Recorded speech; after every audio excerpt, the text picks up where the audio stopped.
Announcements. Honourable members,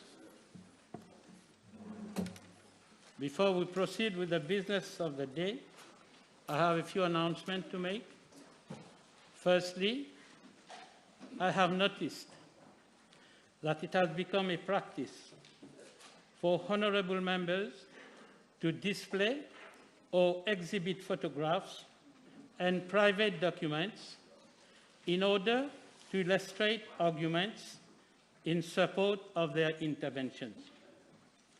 The House would appreciate that it is a very delicate exercise for the Chair to judge the truth and genuineness of documents or statements made in the House.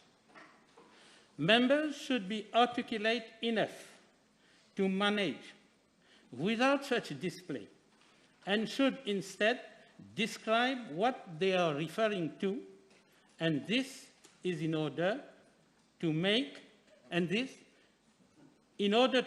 their speech comprehensible when read in the answers. In the light of the above, and as the House deals with public documents, I rule that henceforth, honourable members will not be allowed to display and table photographs and private documents in support of their intervention. Secondly, on Wednesday, 29th March 2023, I received a letter signed by the Honourable Second Member for Lacaverne and Phoenix, Mr. Sevaden, in regard to the reply made by the Honourable Prime Minister to parliamentary questions B1, B11, and B19 being replied together, purporting to raise a point of order having regard to the provisions of Standing Order 22(1)H of the Standing Orders and Rules of the National Assembly, 1995. I am tabling the said letter for ease of reference. Honourable members are referred to the provisions of Standing Order 41(1), which clearly lays down the procedure that obtains in case any member wishes to raise a point of order.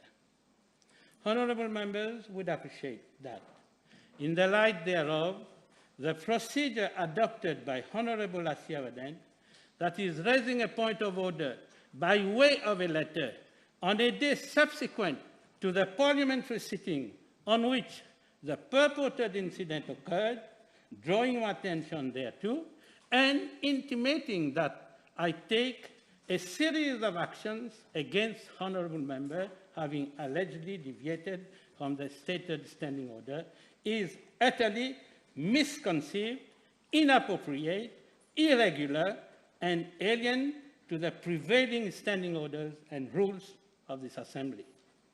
I have ruled on several occasions, including on Tuesday last itself, it is deemed most improper, discourteous, and unethical, to say the least, that honourable members copy private correspondences addressed to the office of the Speaker or office of the Clerk to the press, and that the said are published in their entirety prior to same being acted upon.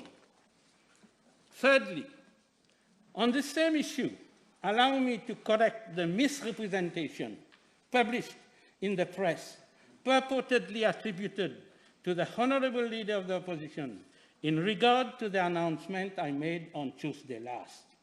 Firstly, Standing Order 23 refers to the private notice question, including providing as follows: notices of private notice questions shall be given to the clerk not later than 9 o'clock in the morning on any sitting day, subject to Standing Order 10, 11, and 24(3).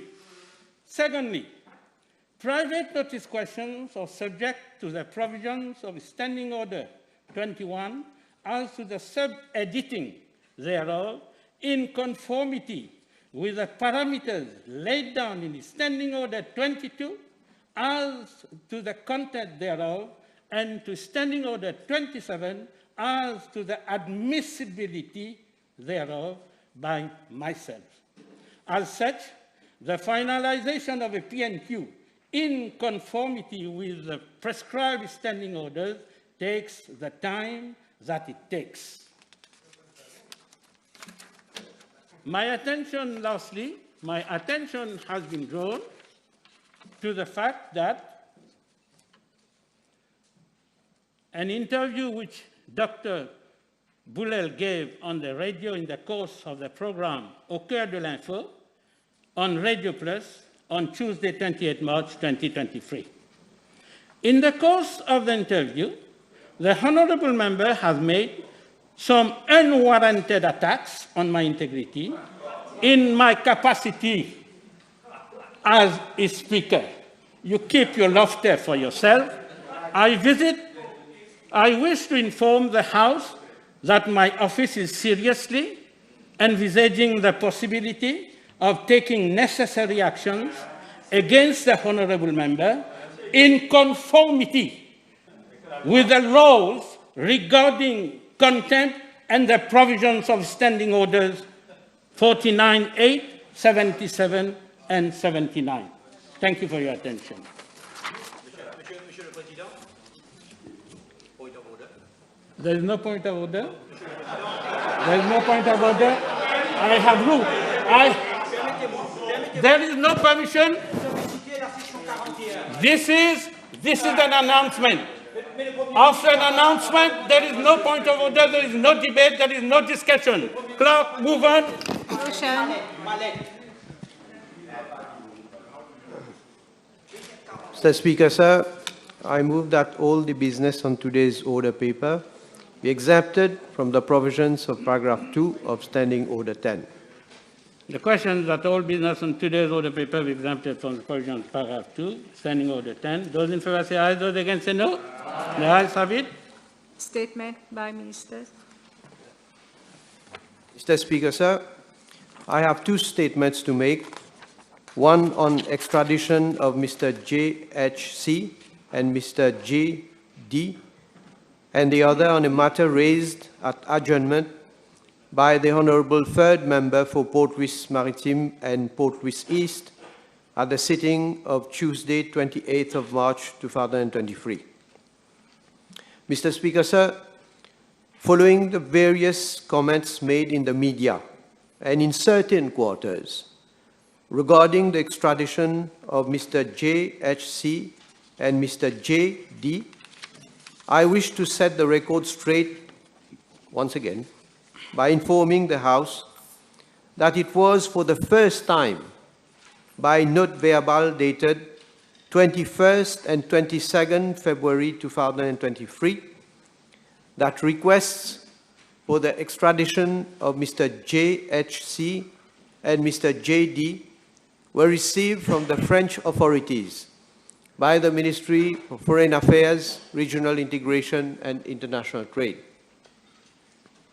On 23rd February 2023, the requests were transmitted to the Attorney General's office by letters dated 28 February 2023 and 6 March 2023, in virtue of Section 9A of the Extradition Act.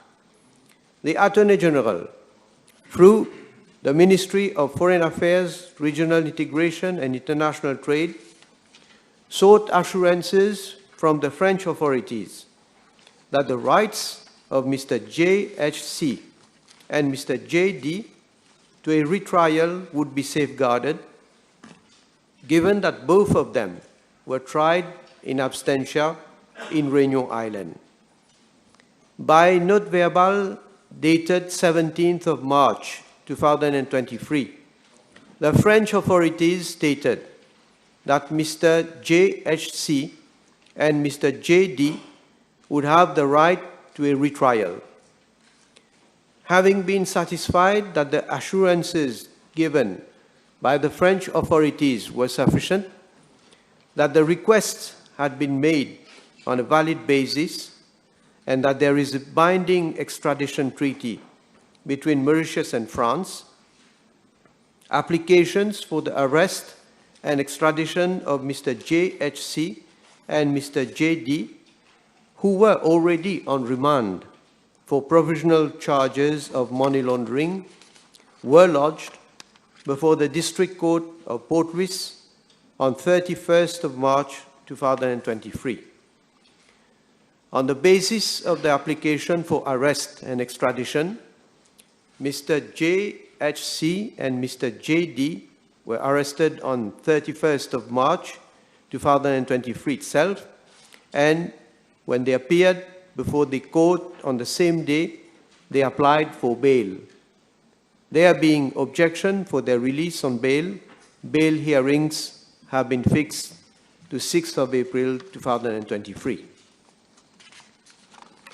Mr. Speaker, sir, my second statement is in regard to a matter raised by the Honourable Third Member for Port Louis Maritime and Port Louis East at adjournment time on Tuesday, 28th of March 2023. The Honourable Third Member for Port Louis Maritime and Port Louis East made an appeal for police officers to be posted at the junction of Route des Pamplemousses and Military Road and at the entrance of road leading to Vallée des Prêtres. Mr. Speaker, sir, I am informed by the Commissioner of Police that presently a police officer from the Plainvert Police Station is being posted at the junction of Military and Pamplemousses roads during morning peak hours, and a police officer from the Traffic Unit North is being deployed thereat during afternoon and evening peak hours.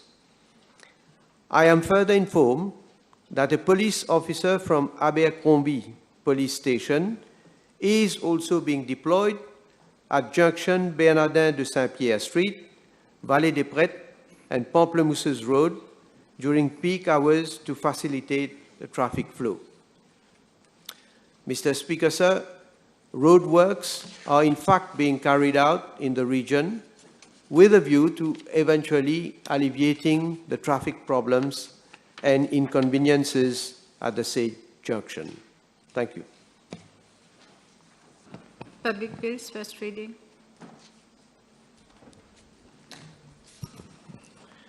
Mr. Speaker, sir, I move that the Central Medical Procurement Authority Bill number 4 of 2023 be read a first time.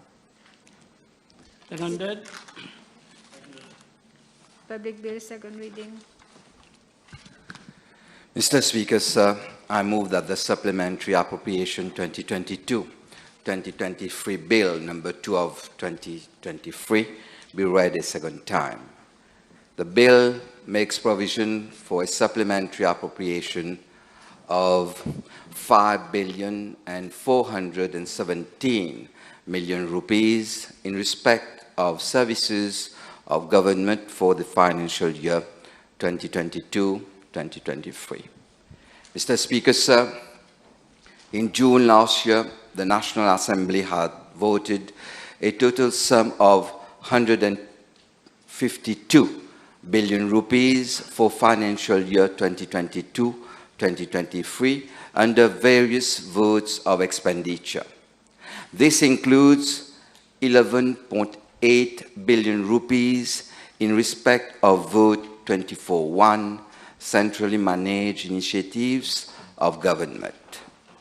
The sums appropriated under this vote will not be sufficient to meet expenditure up to end June 2023, especially with the recent developments regarding the implementation of the social housing project and the waterfront project at De Frères.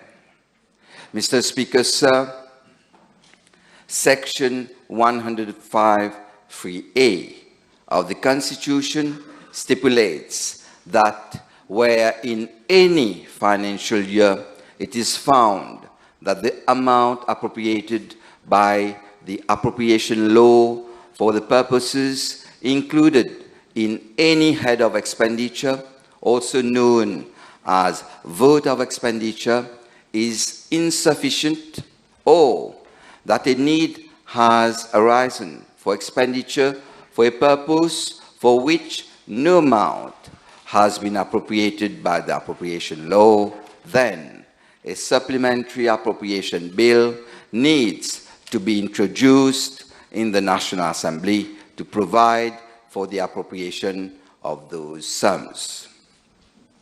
Accordingly, in line with Section 105(3)(a) of the Constitution, a supplementary appropriation of 5,417 million rupees is required under Vote 24.1, centrally managed initiatives of government as follows: 5 billion rupees as contribution to the COVID-19 Project Development Fund to ensure smooth implementation of the social housing project, and 417 million rupees as contribution to the National Environment and Climate Change Fund for the implementation of the waterfront project at De Frères. Mr. Speaker, sir, access to affordable social housing is high on the agenda of this government.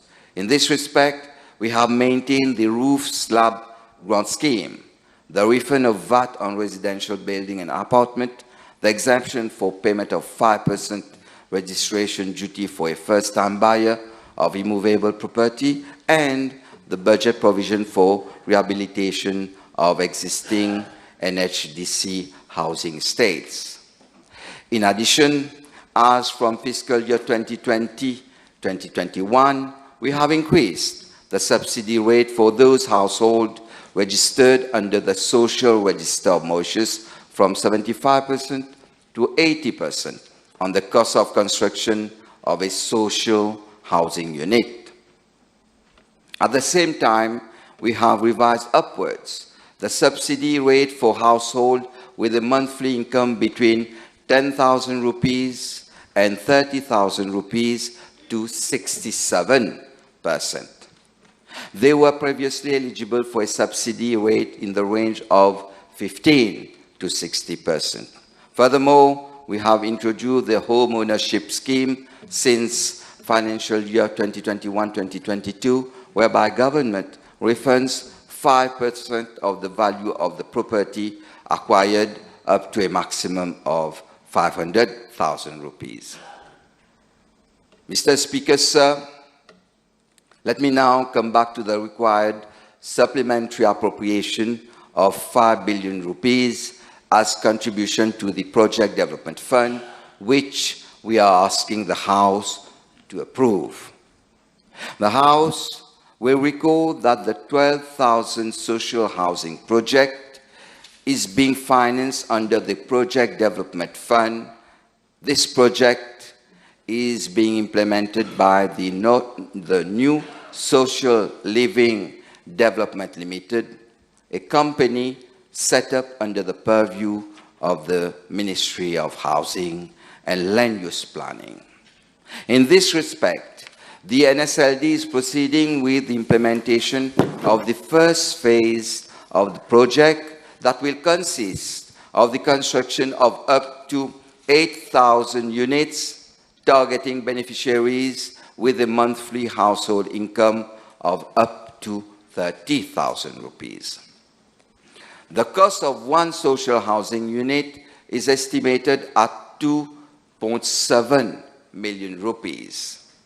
Government will provide a subsidy of 67% of the cost of construction of a housing unit, that is 1.8 million rupees per housing unit.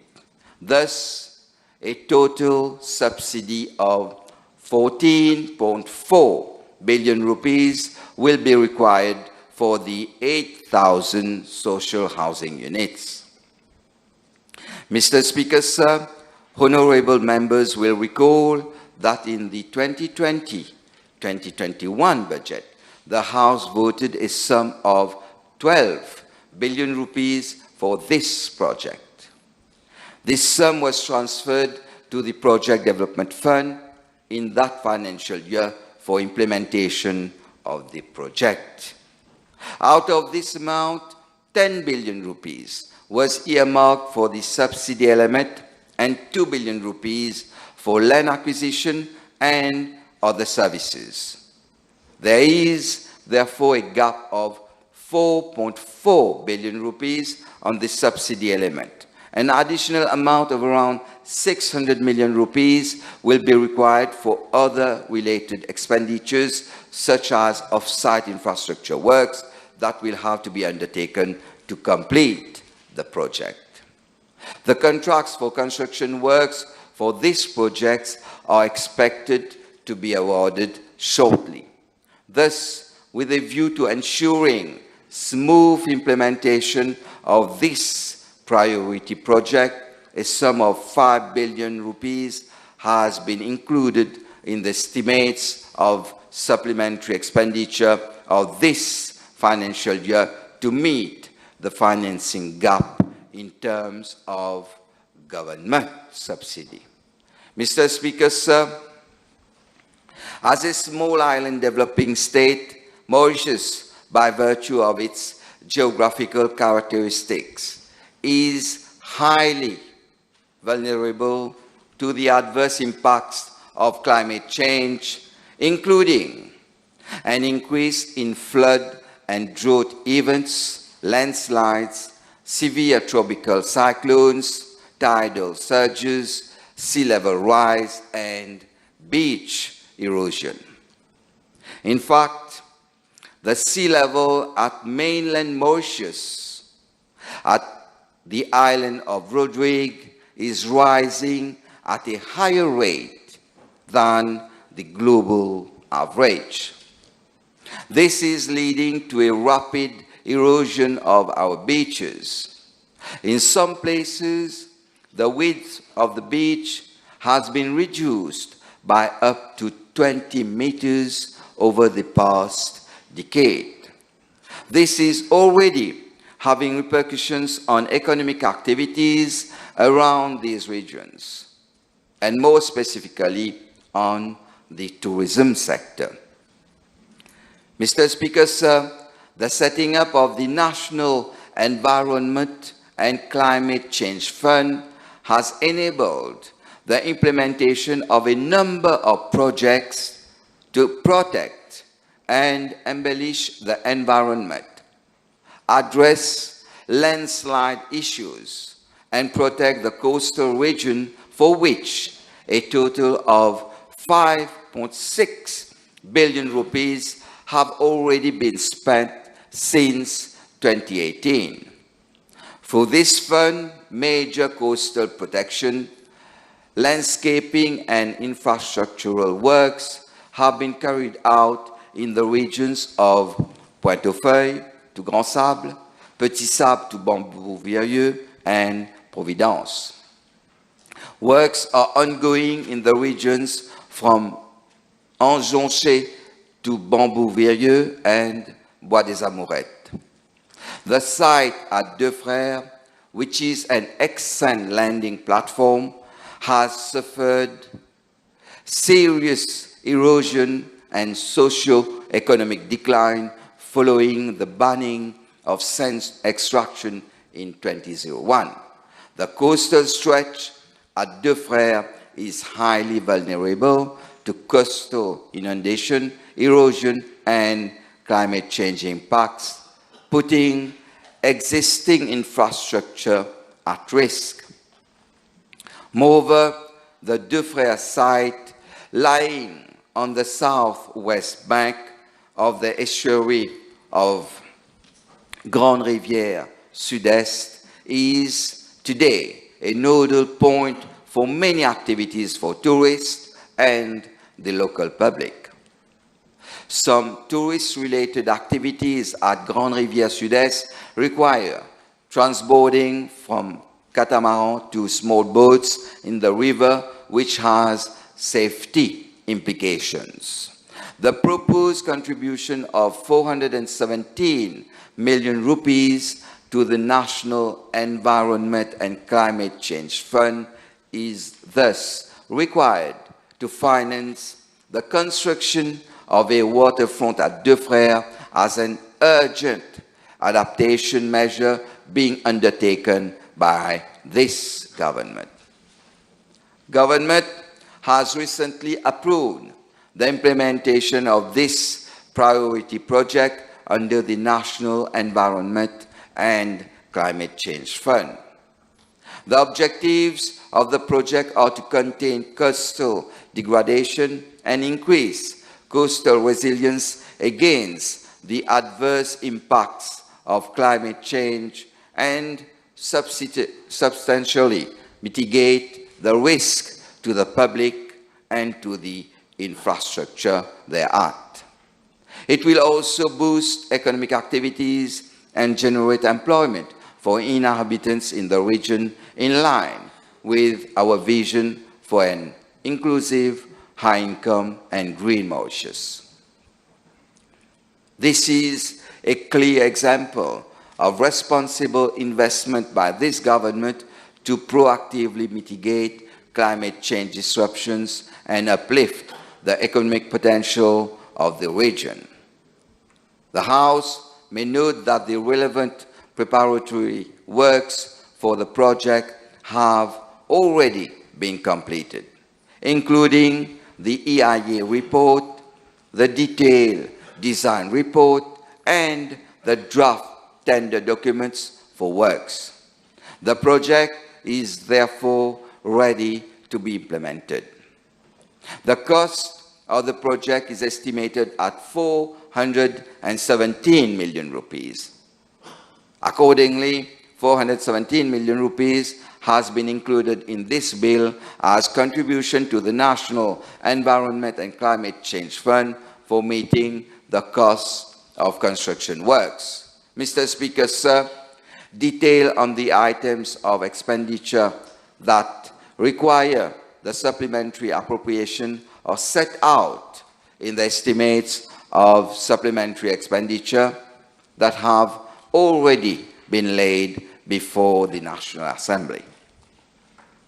Despite this supplementary appropriation of 5.4 billion rupees, the budget deficit as well as the public sector debt for the current financial year are expected to be close to the budget targets as underspending are expected under other votes of expenditure.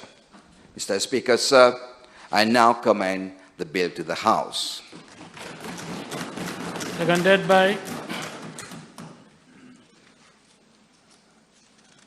I have listened carefully to what the Honourable Minister of Finance had to say. A bit surprised that he spoke more about the project at Deux Frères for 400 million rupees than the 5 billion rupees that he's asking us to vote. A bit surprised, as if on dirait pas lave la main. Anyway, Mr. Speaker, I will not mince my words in my speech this morning.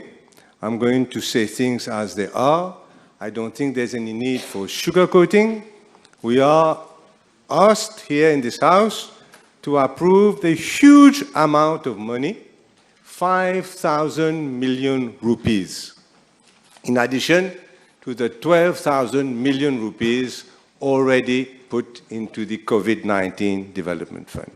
What will happen to this 5 billion rupees of money? It will be passed on, if this bill is voted as expected, to the COVID-19 Development Fund. And then from the COVID-19 Development Fund, this money will go to an obscure company, recently unknown and perfectly obscure company called National New Social, I don't even remember the name fully, New Social Living Development Company or something of that sort. This company is entirely owned by taxpayers. It's not owned by any minister. It's not owned by the Deputy Prime Minister. It is entirely owned by taxpayers. And it is headed by one Mr. Ahmad Abdul. Who is he? Has he ever made any statement? Has he ever been transparent? Has he ever been accountable? Would you recognize this gentleman in the street who is going to spend up to 30 billion rupees of our money and obviously the purchasers, people who purchase the house? Do we know this gentleman? Nobody knows him. And this gentleman has never come out at all to explain what he's doing. So we can justly and rightly expect that it is a deputy prime minister that steps up and provides the information that this House and the population badly require. I am happy that he will be speaking later on today, or during the debate at least, and I will ask the Deputy Prime Minister to come out fully with all the information that I am going to ask for, and maybe other members too, to this House. Mr. Speaker, the Deputy Prime Minister, he has himself declared last week that it was his decision in 2021 to entrust, or his or the Cabinet's decision when he was around, to entrust this huge construction to this new company, NSLD, that he said last week in this House. He, I presume, appointed the board of directors. He also appointed, through the board of directors, the managers, one of whom, Mr. D. HHW, was previously known as the richest man in Rodrigues. He may still be, maybe in the Indian Ocean. And another person, Mr. S., who is very controversial. So these two persons, I say that because it is not proper for us not to have information, not in this situation where huge amounts of money are being given, and I have question marks on the persons who are supposed to be managing and spending this money for us. The chairman, who is unknown, and some of these other persons have had checkered careers and certainly bad reputations. Now, I'm going to ask Mr. Speaker a number of important questions. And I would expect that the Deputy Prime Minister answers all of them without objection. And again, he's not answering the Leader of the Opposition. He's answering the nation because we represent, in this Parliament, Mr. Speaker, we carry the voice of the people insofar as requests for information are concerned. Now, I hope that his meeting with Cardinal Piat yesterday brings some fruit, and that we're going to see a new Deputy Prime Minister, open to promote democracy, open to promote transparency, because as we know, transparency and democracy are the best ways of fighting corruption and of exposing incompetence wherever they are.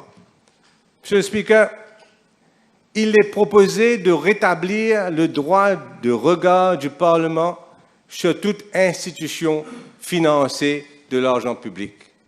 Do you recognize this phrase, Deputy Prime Minister? It comes from a book that you wrote yourself in 1994, September 1994, entitled La lutte pour la démocratie et contre la drogue et la corruption. I'm only saying this because I wish to remind you of what you have said yourself at page 7, I think it is. And il est proposé de rétablir le droit de regard du Parlement sur toute institution financée de l'argent public. Here you are, you have the fantastic chance to put action behind your words and to walk the talk. And I'm sure by your nodding that you will do exactly that. And I will be grateful to that. So, Mr. Speaker, on the strength of our beliefs in democracy, we will never accept to vote 5 billion rupees of additional funds without the transparency and the accountability that we are asking today, because it represents, after all, hard-earned taxpayers' money. We're paying for petrol and diesel and VAT and CSG, all this being paid. And we, the government, are les gestionnaires de cet argent-là. And there must be accountability. There cannot be democracy without accountability. And we're talking, Mr. Speaker, of what?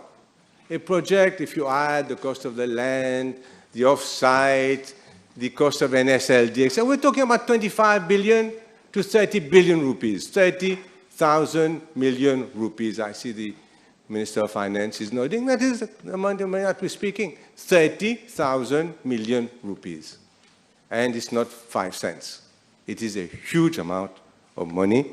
And, Mr. Speaker, as I mentioned, the Deputy Prime Minister entrusted the project to the NSLD, appointed the people there. He is fully accountable for what happens there, Mr. Speaker. He could have had other options, huh? He could have had other options, and we talk about these options. He decided on this. So now, let's talk about the pitfalls of what, and possible issues arising from his decision and the Cabinet's decision of post-June 2021 budget, as was told by us, we were told last week, Mr. Speaker. Now, let me start first. The first question, I have a series of questions, if you will bear with me. My first question, for decades now, I think 30 years, social housing has been constructed primarily, but not only, but primarily by a company called NHDC, National Housing Development Company. Now, for some reason, and we can discuss about the reason in a moment, it was thought that this NHDC, which has 130 people working for it, it's not a small company, this NHDC was no longer going to be able to run this project. No, no, no. We needed a totally new company. NSLD this time. New company. Entrusted, as I say, to these people that we just mentioned. And, Mr. Speaker, sir, the NHDC was set aside. Why? Because we were told we were going to have a new concept, lifts in the buildings, huge new concept zero. Résultat, Mr. Speaker. We ended a new concept with water reticulation and a playground for kids and 20 square meters of commercial space. That's all. I'm sure the NHDC would have been able to do that. Don't you agree? If we are talking about adding water reticulation, a playground, and commercial space of 20 square meters, I think the NHDC would have been able to do that. But it was not given to NHDC, even though the whole new project, living project, which was a dream, but a pipe dream, never to happen. It was a wild dream. It was set aside. We ended up with exactly the same project that NHDC would have done anyway. Exactly the same, apart from these three things. So, why then, once the project was abandoned, why then not give it back to NHDC? 130 people there. It's only got 2 projects ongoing, I think one at Houghton and one at Maud Albay, if I'm not mistaken. So it's not like so to overwhelm with work, NHDC. It's only got a few hundred houses to make at the moment. 130 people working there. So, why then? What is the advantage of having a subsidiary of NHDC? With the advantage, Mr. Speaker, Honorable Deputy Prime Minister probably knows very well, is found in the Public Procurement Act. The huge advantage for government is found in the Public Procurement Act. In particular, it is found in Schedule 1 of the Public Procurement Act, because NHDC happens to be in Part 4 of the schedule of the Public Procurement Act. What does that mean? Simple. It means that for every contract above 100 million rupees, NHDC, has to abide by the Public Procurement Act. It has to issue tenders. It has to go through the CPB. It has to have projects. It has to have lots of things that ensure there is no hanky-panky, and that ensures that the public get value for money. This is what the NSDC is actually. It is forced by law to do this. NSLD, being a new company, could have been placed on Schedule 1, Part 4 of the Public Procurement Act. But no, it was not. It is kept completely outside of the Public Procurement Act. That isn't the first time this happens. It's happened before, even previous governments. It's a bad thing. It's a bad thing. In other countries, wherever there is public money, then public procurement procedures apply. This has to be changed by a future government. You cannot continue like this, where for a subterfuge, a contract worth up to 30 billion rupees will get done without any of the safeguards that this legislature has set up and put into law because of a loophole is that for new companies, you actually have to physically put that company on that schedule. Otherwise, it is totally unknown to the Public Procurement Act. And therefore, Mr. Speaker, we also say the poor Director of Audit has been auditing God knows what. But this is not going to be audited by the Director of Audit. This is going to be completely outside the Director of Audit. The Board of Directors, the Minister will choose himself which auditor they want to appoint. It's not going to be the Director of Audit. So that law has to be changed. This loophole needs to be plugged. It is totally unacceptable, especially as we're going to talk in a moment about how the company has proceeded with this allocation, Mr. Speaker. Now, question 2, Mr. Speaker. We've talked about an additional provision. There was apparently so much for the land, so much for this and that, 2 billion for land and additional services. We are adding 600 million more, 600 million more for this land and that, if I understood correctly what the Honorable Minister of Finance said. So, up to now, the NSLD has been a total fiasco. Up to now. This can change by miracle, maybe. But up to now, it has been a total fiasco. 2 failed tenders. Why? They say, if you listen to the Deputy Prime Minister, it's because the contractors have gone mad. Somehow they went mad and they quoted figures 5 times more than they should have quoted. Apparently, they no longer wish to get the contract. They just want to rule themselves out of the contract. Because he said himself that the cost of the NHDC house, latest cost, is 1.8 million. I'm not sure that is exactly correct. I think it's a bit more, but still. And for the tenders that he floated, he received offers of 13.5 million per house. Now, isn't there a QS appointed by the NSLD? Don't you have a QS there? What did you do? Did you hang the QS? Don't you have a QS? Are they not supposed to tell you the cost of material, the cost of this and that, and give you a ballpark figure?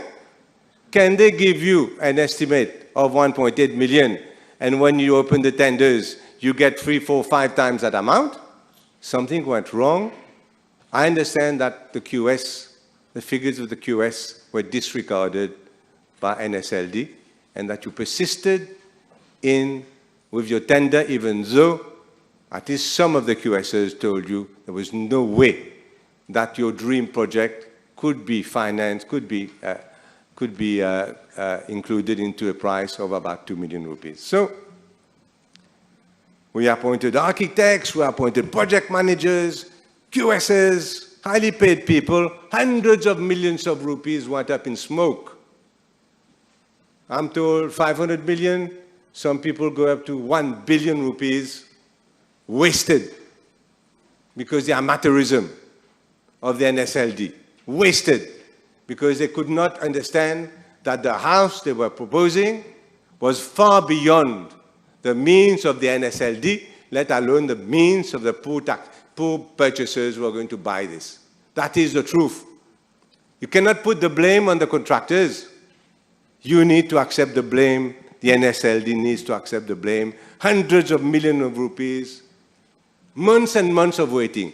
In fact, if you read carefully what the Deputy Prime Minister said last week, he said, we were told in June 2021, there's the money, get on with it. We couldn't get on with it because of COVID confinement. COVID confinement was in 1 month. It was in March, not more than that. So you cannot blame COVID either.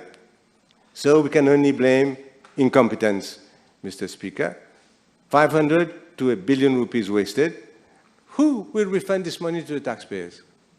It's money that has been wasted by the guys at NSLD, supervised by the ministry. Who is going to refund this to the taxpayers? So, Mr. Speaker, my question is this.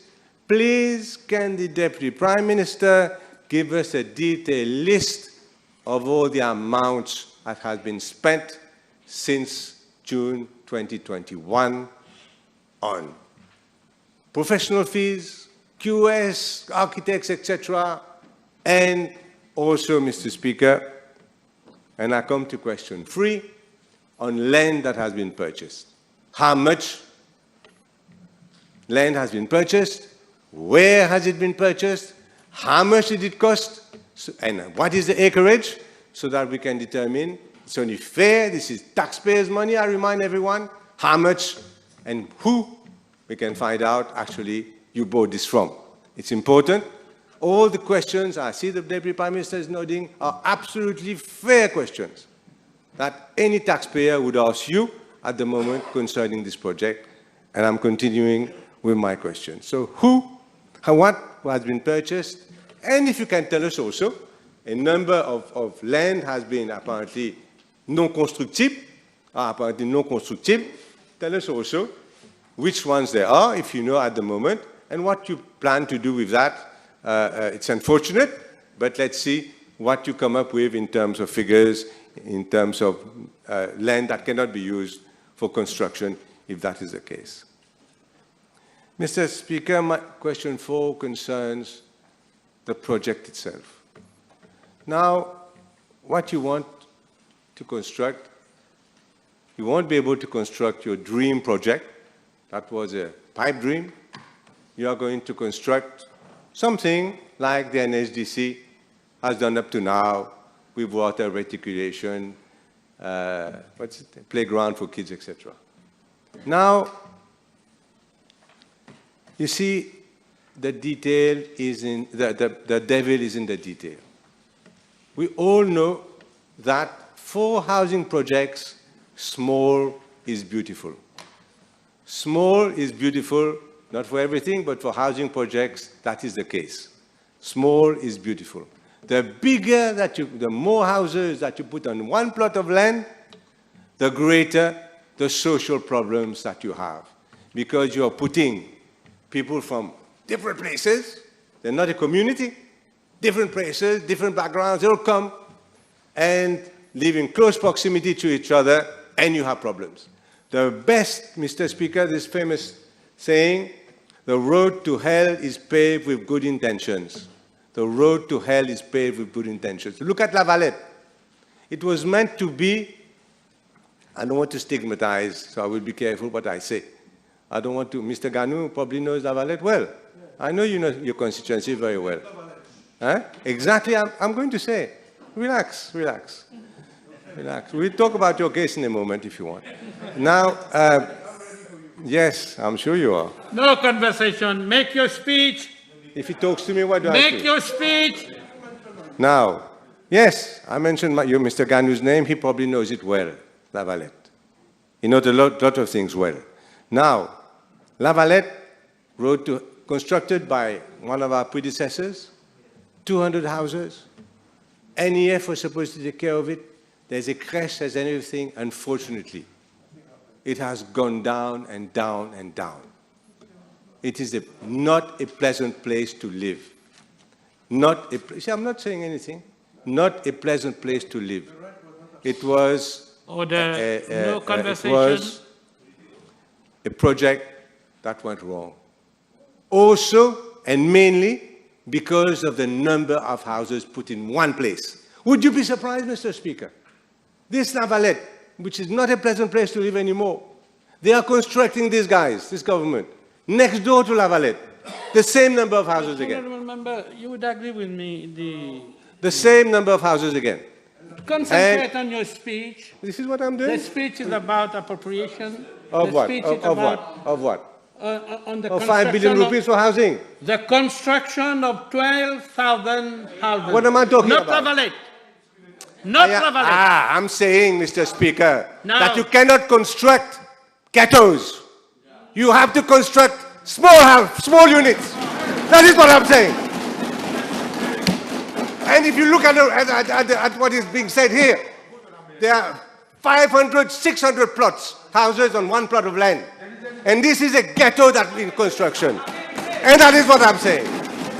This one is Now, deep breath, I get my calm again. Now, Mr. Speaker. Coromandel, 550 houses. We just said Lavalette, 200 houses is a problem. Coromandel, 550 houses. And you're going to put upwards of 2,000 people in Coromandel. Upwards of 2,000 people. Balisson, I don't know where Balisson is. 400 houses there. We're talking about what? 1,600 upwards of people in one place. From all sorts of life, from all places coming to live there. Many of them, by definition, are not going to be very rich people.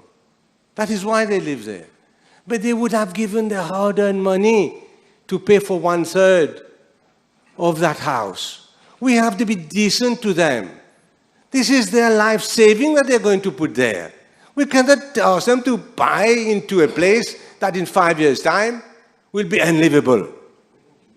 And so you go on Notre Dame, Mr. Speaker, 400 houses. L'Espérance Trébuchet, 400 houses. Arsenal, 350 houses, 1,500 people. And so on and so forth. And so on and so forth. Small is beautiful when you're creating communities. Small is beautiful, and we are going in the other direction. It was a serious point, you see, Mr. Speaker. I wasn't wasting your time, nor my time. So, Mr. Speaker, this is my fourth question. Why are we constructing ghettos? Let us take a bit more time, maybe, and give these people the sort of housing that we'll be proud of in 20 years' time. Small. Let's keep the same houses. I'm not saying give them a chateau, but the same houses in smaller plots, and everyone, Mr. Speaker, will live happily ever after. And this, Mr. Speaker, qu'est arrivé, le Jonga? Quel est ton problème? Honourable members, no conversation. Please continue with Thank you very much. Throw him out if necessary. Huh? Let him go and speak to Cardinal là-bas. Now, Mr. Speaker, I'm going to ask a question on the allowance. When I was Minister of Finance, I gave 200 rupees per housing unit for the Sanjik. I'm sure you know about this. That 200 rupees has remained 200 rupees since 2013. And that is the reason why so many housing units have at least some decent environment. It's time. Now we're spending billions and billions also to think about the Minister of Finance has got his budget in a few weeks. To increase this, come on, at least with inflation. This is a decent thing that we can do for them. So, Mr. Speaker, my fourth question was, why construct ghettos? The fifth question, Mr. Speaker, is the price. I come back to this tender. He told us last week, Mr. Speaker, not last week, during the PNQ, we were all a bit shocked, huh? He told us during the PNQ of November, this is what the Deputy Prime Minister told us when we were talking about the amounts tendered by construction companies. This is what he said, Mr. Speaker. to a question of mine, he said, "Sir, let me again make it clear.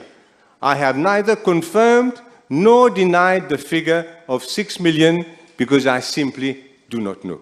This is what you said.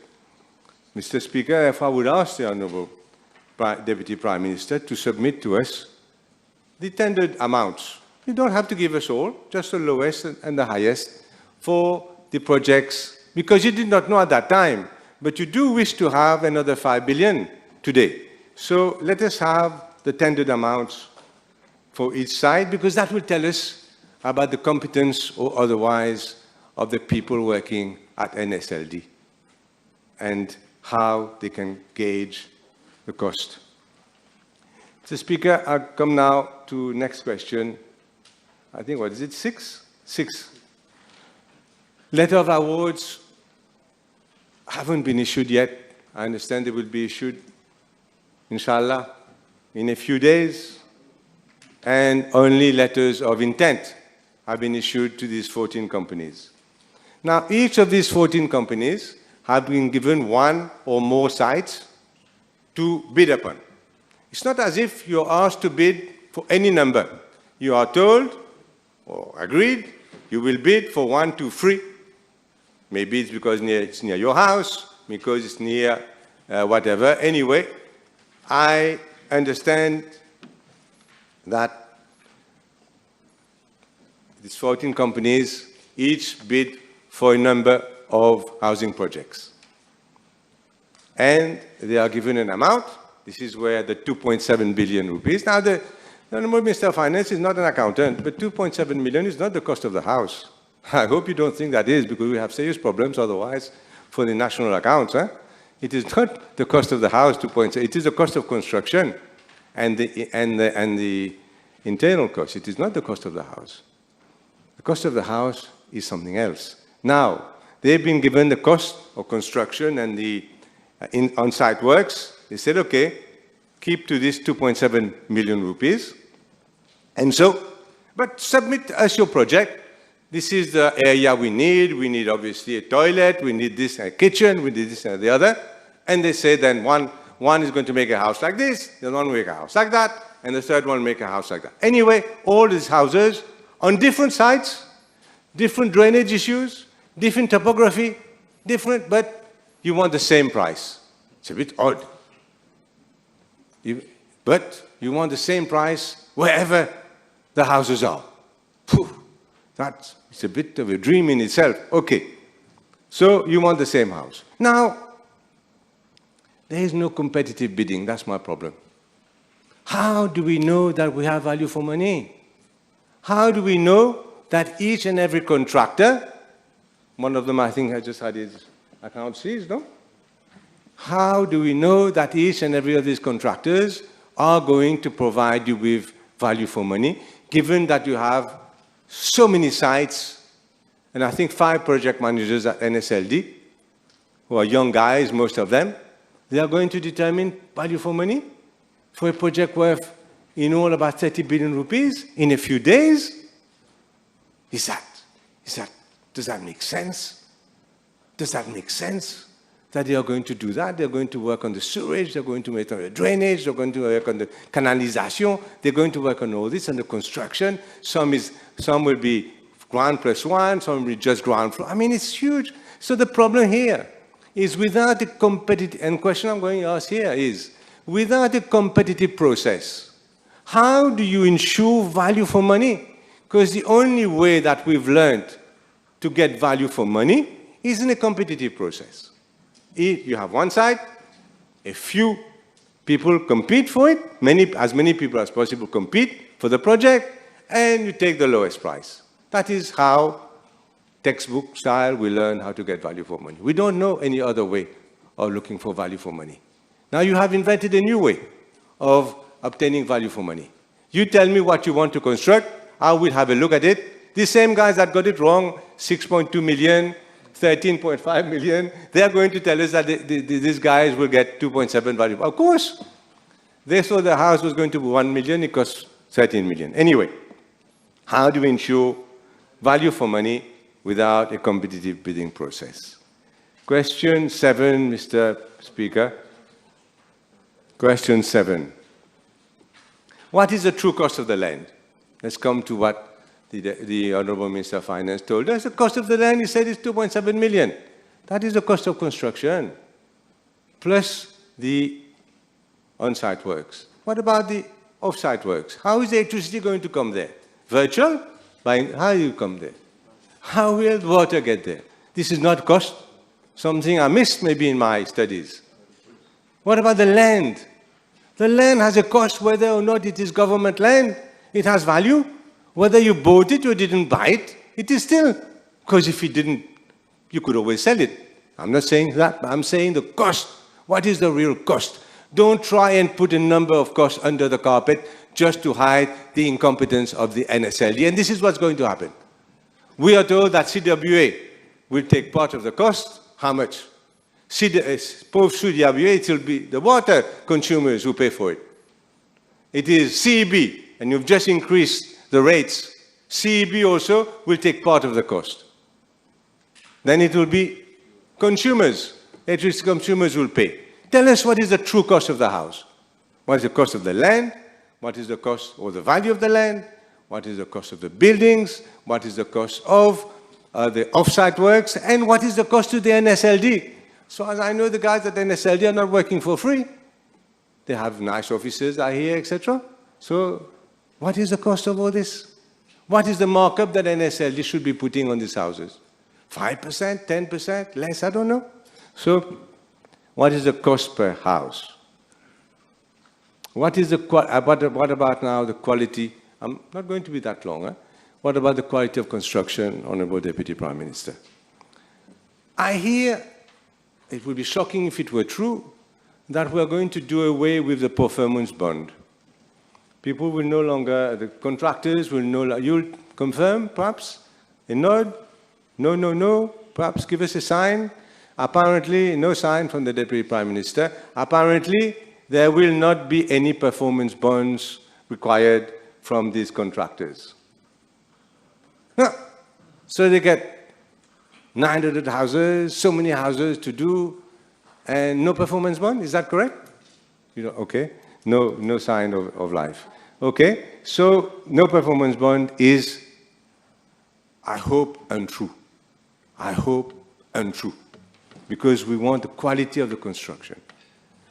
Apart from that, who will supervise this huge chantier? 8,000, who will supervise? You can have it fantastic on paper, but who will say that the contractors will actually abide to what is on the paper? It is a huge amount of work, very professional work, dedicated work that needs to be done. And many of these contractors will actually subcontract the work to far smaller subcontractors. Many of them will not be doing it themselves. Many of them are actually in India at the moment recruiting people. Fair enough. But, you know, what if these people are not capable enough? In India, Madagascar, Bangladesh, whatever. So, quality of the work. People will be buying, will be paying about a third of their hard-earned money, will be paying for these houses. What if they start to crumble in a few years' time, after the election? What if they crumble? What if they leak, like so many houses have leaked in the past? What if all this happens? What will be done, Mr. Speaker, to guarantee? Are you asking for a bond? No performance bond? What about the guarantee of construction? How many years are these contractors? Many of them, I think you've twisted their hand to construct. What is the guarantee period? That's my question now. How many years are you going to guarantee this house? Not NSLD, because we don't want it to come out of the taxpayers' money. We want the contractors to guarantee. And I'm going to ask the Deputy Prime Minister, we need to have a contract, a specimen contract, but you're going to sign in the name of the taxpayers for about 21 billion rupees construction cost only. What is the guarantee period? Don't forget to tell us that later, please. And what about the performance bond? What about new technologies. I hear some of them will be using new technologies. I hope not prefabricated, eh? I hope not prefab, because that's not, they won't have difficulty in adding more rooms, etc. when you have expanding the house, when you have prefabricated. Tell us, what are the technologies that you are expecting? It's basic cement, mortar, and bricks, as we are used to, or are you allowing in some of these projects new technologies, Mr. Deputy Speaker? Now, Mr. Speaker, sorry, I deputized you for the wrong reason. Now, one of you last questions, the cost to the person. How much? Last week you told us you were not clear about the cost to the purchaser. I know why. Because you don't know the cost of the house yet. Because you're saying 2.7 million. Some people are saying we can't construct it for less than 3.2 million. And this is why you cannot tell us yet what is the cost to the purchaser, because you're not sure yet about what is the cost to the NSLD. That will be interesting. And the money, I presume, will be financed by NSLD itself. If it is, that's 1/3 also. What is the interest rate that you'll be charging to the people, Mr. Speaker? And virtually finished. So, Mr. Speaker, in conclusion, I'm saying that 2021, there was a budget speech, 12,000 houses to be constructed. We were told we had problems getting the land. Well, the Prime Minister, when he was Minister of Finance, told us in 2011 that he already had 1,000 acres. But I don't know what happened. Maybe that didn't come through. Now, there was, I have it here, if you want to be reminded. Now, so 12,000 units, 2 years later, not a single letter of award yet issued. And the problem is that we have the feeling that this is, in fact, a huge vote-buying exercise, constituency, huge vote-buying exercise. It has to be done at all costs before the next election, at all costs and at any cost, Mr. Speaker. So in conclusion, we can only proceed, Mr. Speaker, with full and complete transparency. I think we will get this from by his body language from the Honorable Deputy Prime Minister later on. A huge amount of public money is involved. Billions of purchasers' money will be paid to buy these houses, will be borrowed and paid. Democracy is transparency. The road to hell is paved with good intentions. Let us try to avoid this and try to get to a situation where this Assembly, with full information, is able to support what you're proposing, or decide, in fact, that all this is totally unacceptable in our country. Let us have the information. Thank you very much, Mr. Speaker.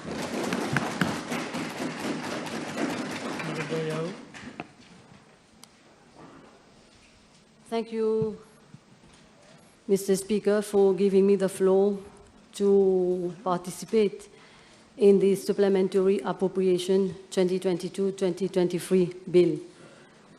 Let me, at the very outset, say that the supplementary appropriation of funds is a recurrent feature in the yearly budgetary exercise. The House and all of us here know very well that the provision for additional funds is not only legal, but is also enshrined in our Constitution. Section 105(3) of the Constitution provides that where there is a need for expenditure and the amount appropriated is insufficient, then a supplementary estimate showing the sums required shall be laid before the Assembly, and a supplementary appropriation bill shall be introduced and voted. The point I want to make, Mr. Speaker, is that there is nothing wrong and certainly nothing sinister in requesting for additional funds for the normal appropriate established procedure that is applied in the circumstances whenever the need arises. Mr. Speaker, I have listened very carefully to the intervention of the Honorable Leader of the Opposition. I wonder what the Honorable Leader of the Opposition is insinuating. Is he trying to say that there is Malden on our side?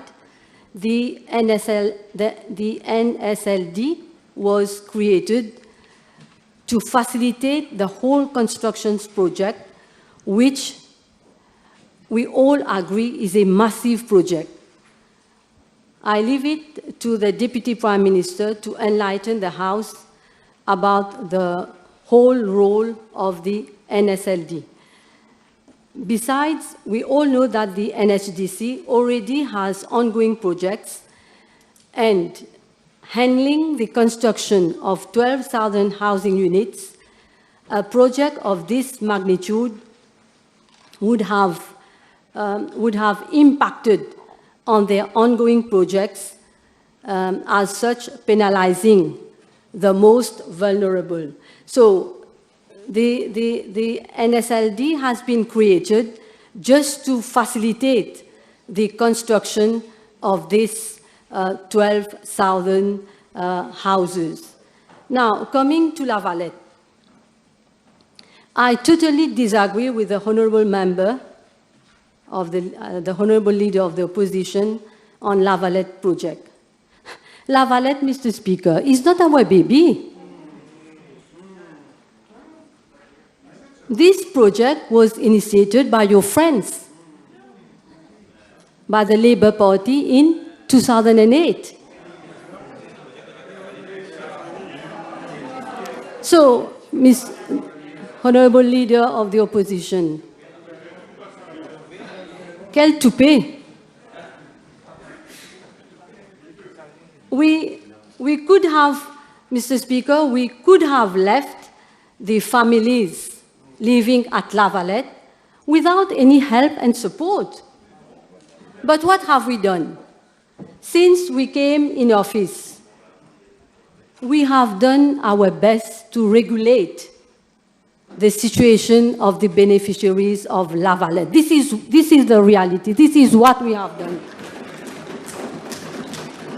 How, Honourable Leader of the Opposition, how can you come here and say things which are inaccurate, unacceptable, coming from a Leader of the Opposition?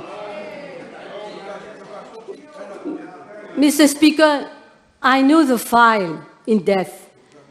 I have worked on the file together with my colleague, Honourable Alan Ganu. On the contrary, most of the house now are occupied. We have 199 houses. 197 are occupied. Only 2 are vacant. So, Honourable Leader of the Opposition, I find myself very, very difficult to accept what you are saying. You know, they were living in conditions which were not appropriate. We have worked. I have personally met some of the beneficiaries. I have brought a paper to cabinet. They have been able to buy the state land for a modic sum of 2,000 rupees. So, in a word, Mr. Speaker, we have providing the beneficiaries with the opportunity to purchase the housing unit. Many have expressed an interest to purchase. Now, the Leader of the Opposition said that the place was unlivable. So if the place was unlivable, so why the Labour Party has chosen that site in 2008?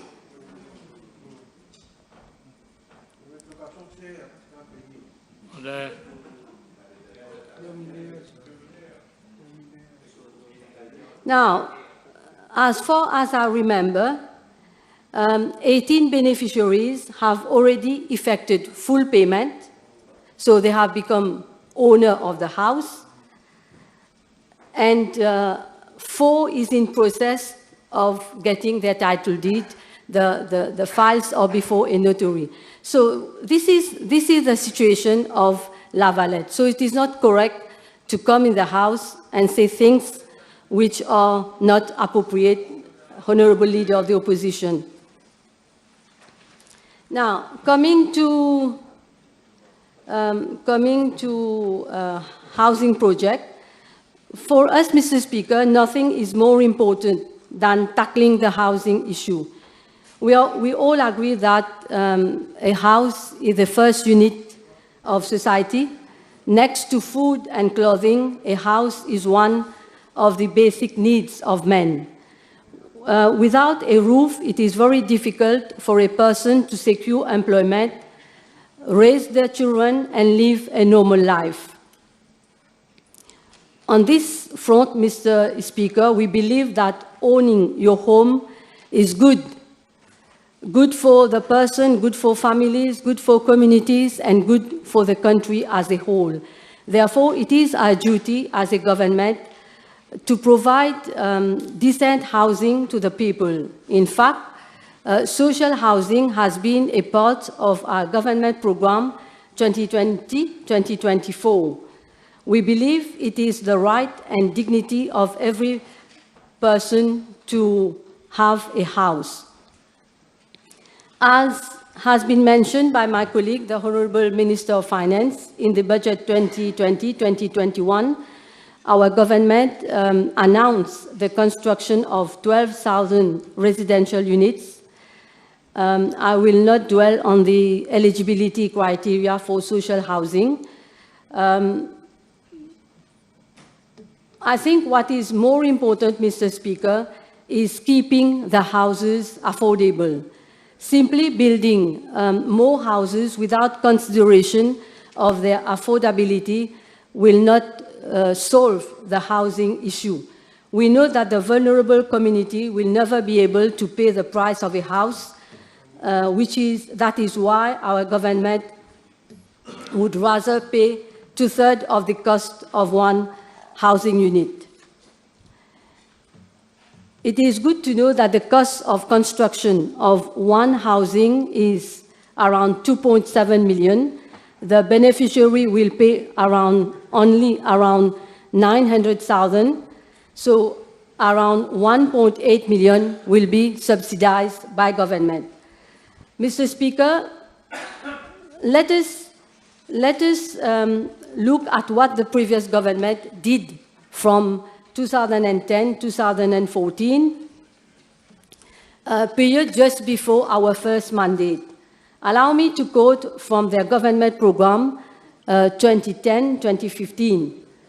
Paragraph 122 read as follows.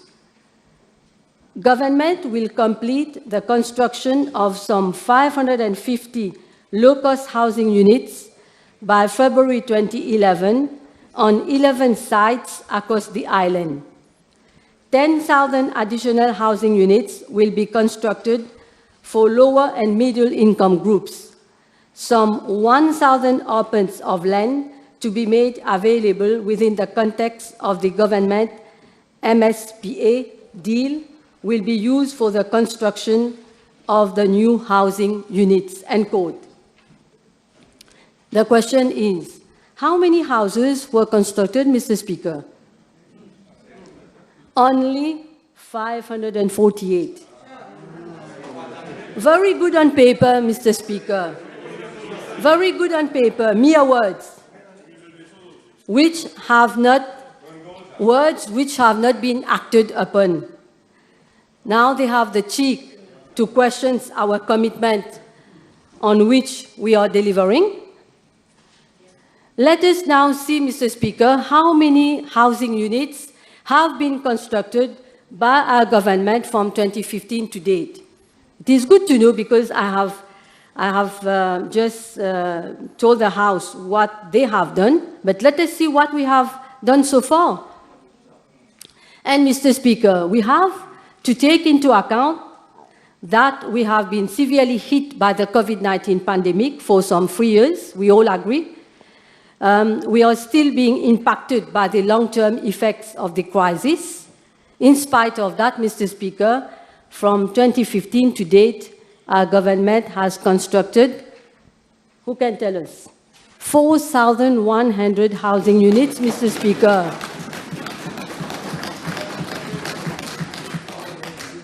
From 2010 to 2015, 548 houses only, 5 long years of inaction.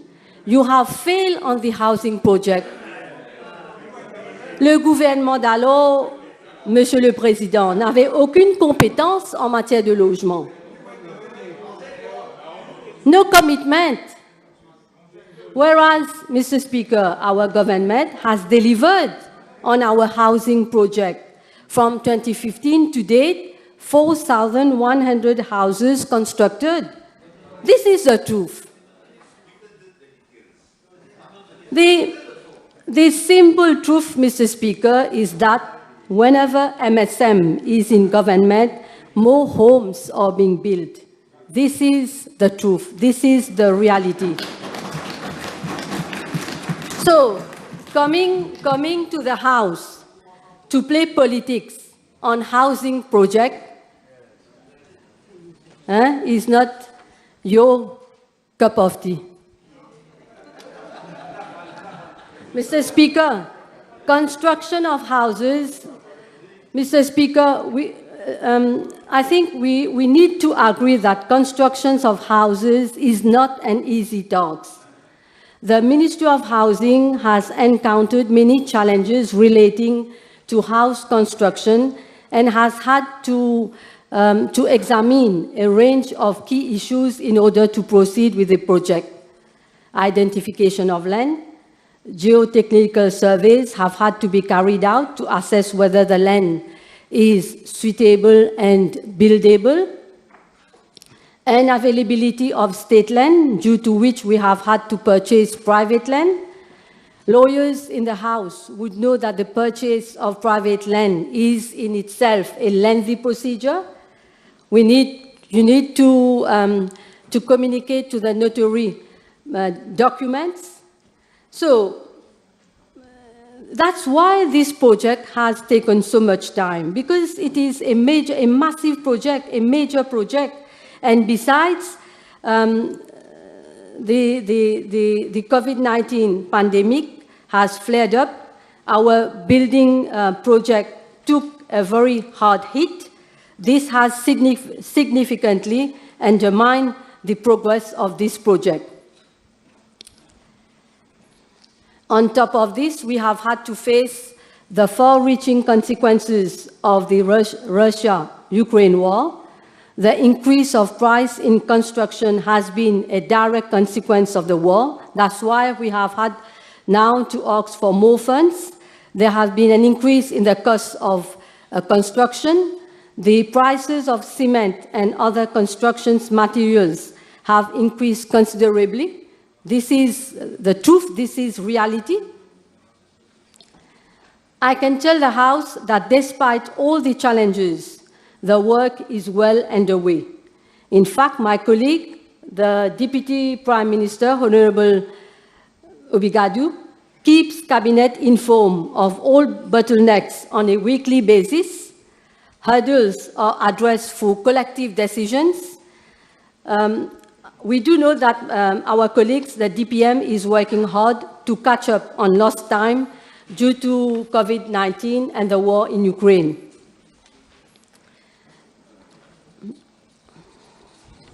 Now, Mr. Speaker, the construction of 12,000 housing units is not the first social housing project announced by our government. The House will recall that in the budget 2017-2018, our government took the decision to address the needs of vulnerable communities. What have we done? We earmarked 10% of NHDC houses for beneficiaries who are eligible under the Social Register of Mauritius and who are not owners of a plot of land. A new measure for the vulnerable people. This measure is to help those most in need. On this side of the House, we recognize the right of everyone to an adequate standard of living for himself and the family and the continuous improvement of living conditions. Pourquoi, Monsieur le Président, le gouvernement est venu avec la mise en application de 10% des maisons réservées aux SAM? Pourquoi, Monsieur le Président? Pour différentes raisons. D'abord, pour préserver la vie des familles vulnérables et surtout l'avenir des enfants. Habiter une maison est une condition centrale. Dans les familles à faible revenu, les enfants rencontrent davantage de difficultés scolaires et les mauvaises conditions de logement sont un des facteurs qui pèsent sur leurs avenirs. Donc, accélérer la construction des maisons est une priorité de notre gouvernement. Les familles vulnérables sont des citoyens à part entière et non entièrement à part. Nous sommes toujours à leur écoute pour cerner leurs besoins. Nous avons compris que le logement social est crucial pour eux. Avoir un toit au-dessus de leur tête leur permet d'avoir une meilleure vie. Ils peuvent avoir un bon emploi et subvenir aux besoins de leur famille. Donc, réserver 10% des maisons, c'est-à-dire si nous allons construire 8000 maisons, 10% des maisons, 800 maisons, seront réservées aux personnes qui sont sur le registre social. Un grand pas, Monsieur le Président, pour les personnes qui en ont le plus besoin. Nous voulons nous assurer que les plus vulnérables de notre société puissent vivre dans la dignité et profitent du développement économique de notre pays. Le rôle d'un bon gouvernement est de s'assurer que les développements économiques s'accompagnent d'un développement social équilibré. Dans ce projet de construction de logement social, notre gouvernement s'assure que personne n'est laissé pour compte. Monsieur le Président. So, the 10% NHDC housing scheme brings a major change to the lives of our SRM beneficiaries who would otherwise not have been able to afford these houses. A house of up to 60 square meters with all amenities. Now, at this stage, Mr. Speaker, maybe should I remind the House that in 2011, small, tiny houses of an extent of not more than 30 square meters were built?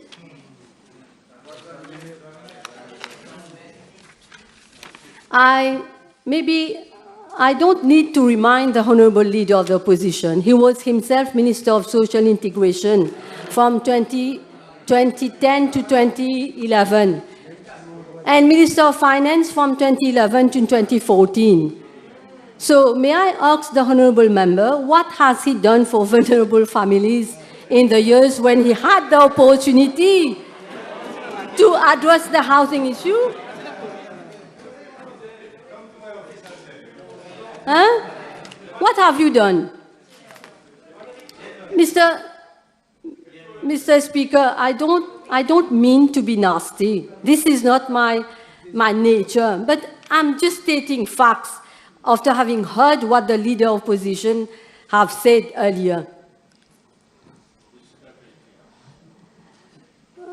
At your time, Honourable Leader of the Opposition, no consideration was given to uphold the dignity of the most needy. Tiny, Mr. Speaker, tiny houses. Do you remember, can you still remember, Honourable Leader of the Opposition, the size of the house? How much was it? How much? 30 square meters. only 30 square meters. And I don't know in the House how many of you still remember how at that time the houses were qualified. Who can tell me? Bois d'allumettes.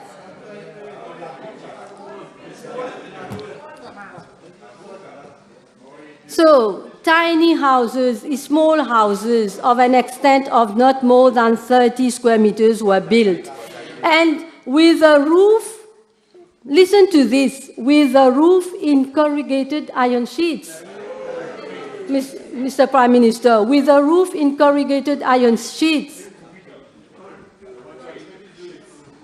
Look at the way vulnerable families were treated at that time. No respect for their dignity. We are, Honorable Leader of the Opposition, members on the other side. You know what? We are facing problems with housing because nothing has been done by you. And when I am now talking of the houses constructed in 2010, 2011. So, you know what? When the persons who live in those houses, in those tiny houses, they were always facing problems in bad weather. One strong wind, the roof is gone. Mr. Speaker, as Minister of Social Integration, I have myself visited those houses. And I can tell you, the houses are not to standard. And we have done our best to help those families. And now the Leader of the Opposition have the cheek to speak about decent houses. Huh?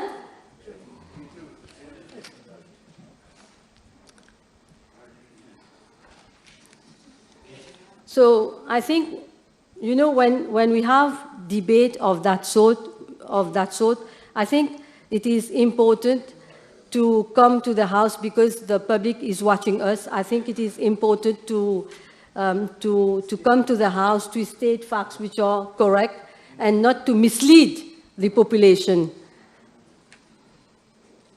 So since 20... Minister saying we came to the House to mislead the population. Did you hear that? Can you ask her to withdraw that? I'm just stating facts. No, not facts. He said it's not correct to come to the House to mislead the population. This is the word. I listen to your point of order. I'll rule on that. Continue. Have I mentioned your name?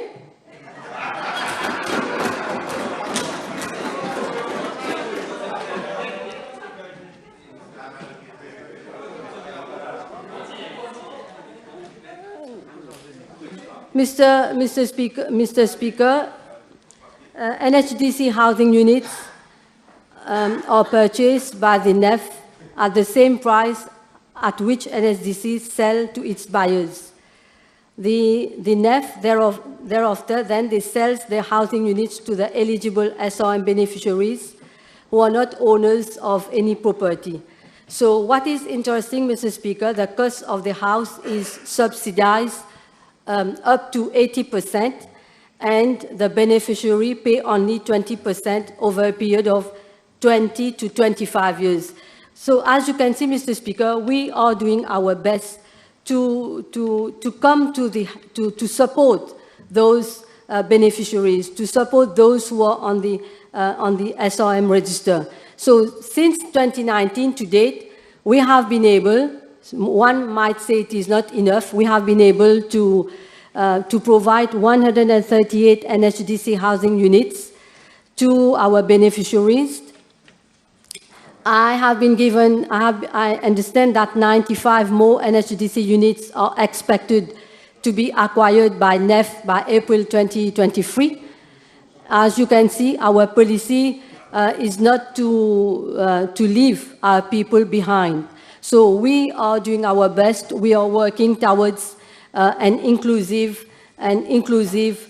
society. Mr. Speaker, on a concluding note, I would like to highlight the relentless efforts being made by our government to make a real difference to the lives of so many vulnerable families. We are sincere in our wish. I wish also to reassure the House that the additional funds being voted today will be judiciously used in the best interest of the most vulnerable. A good government has to focus on the well-being of those who need our support the most. In all our actions, Mr. Speaker, we have put people at the center.